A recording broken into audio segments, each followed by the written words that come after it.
В літню спекотну пору хочеться куштувати десерти більш легкі та освіжаючі.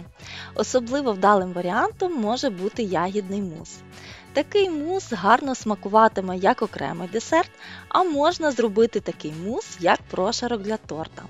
Сезон полуниці вже розпочався, тож давайте приготуємо полуничний мус. І саме ці мусові прошарки я і використаю у приготуванні неймовірно смачного торта з літнім смаком фісташка полуниця. Всім привіт! Отже, годі базікати та гайда до роботи! Весь рецепт ви знайдете в описанні під відео.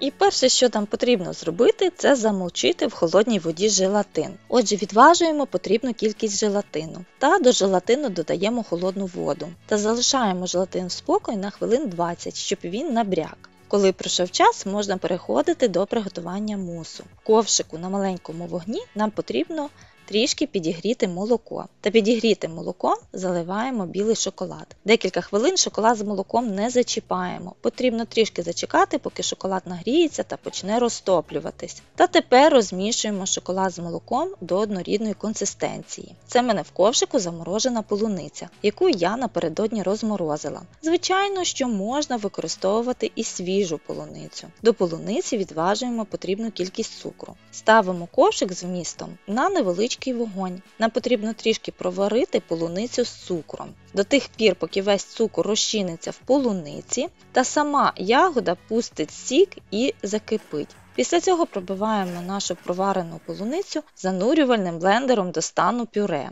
Полуничне пюре додаємо до шоколадної емульсії та перемішуємо трішки все лопаткою.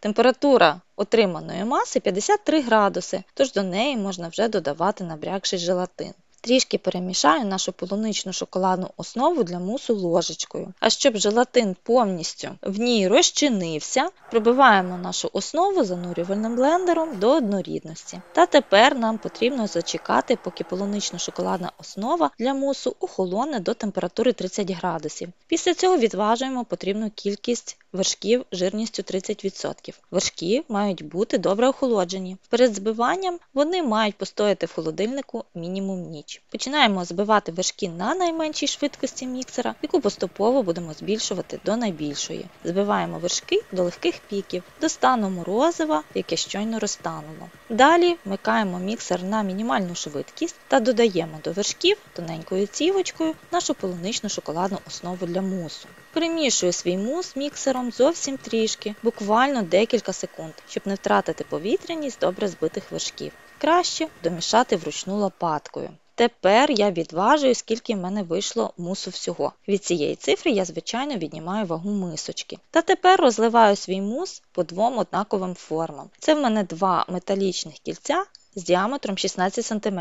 Одну сторону кожного я обгорнула харчовою плівкою. Та кожну форму розмістила на дощечку, щоб форми з мусом було зручно перенести в морозилку. У мене вийшло приблизно по 270 г мусу в кожній формі. Та тепер переношу форми з мусом в морозилку до повного замороження на цілу ніч. Та вже на слідуючий день дістаю форми з мусом з морозилки та вирізаю мус з кільця тоненьким ножем. Мус в мене вийшов з товщиною приблизно 1,5 см. Мус можна використовувати вже в такому вигляді, але я ще хочу доповнити мус ще однією полуничною начинкою. Але про це розповім уже в наступному відео. Якщо відео сподобалось, ставте вподобайку, підписуйтесь на канал та натискайте на дзвіночок, щоб отримувати повідомлення про нові смачненькі відео. Чому ж ці ягідні мусові прошарки потрібно заморожувати? Саме з такими замороженими прошарками зручніше всього працювати, поки ви збираєте торт. А також це дуже зручно тим, що такі ягідні мусові прошарки можна приготувати заздалегідь і зберігати в морозилці мінімум 2 тижні. Ну а я, як завжди, з нетерпінням чекаю ваших коментарів. До зустрічі в наступному відео. Бажаю успіхів в приготуванні. Всього вам доброго, миру та спокою.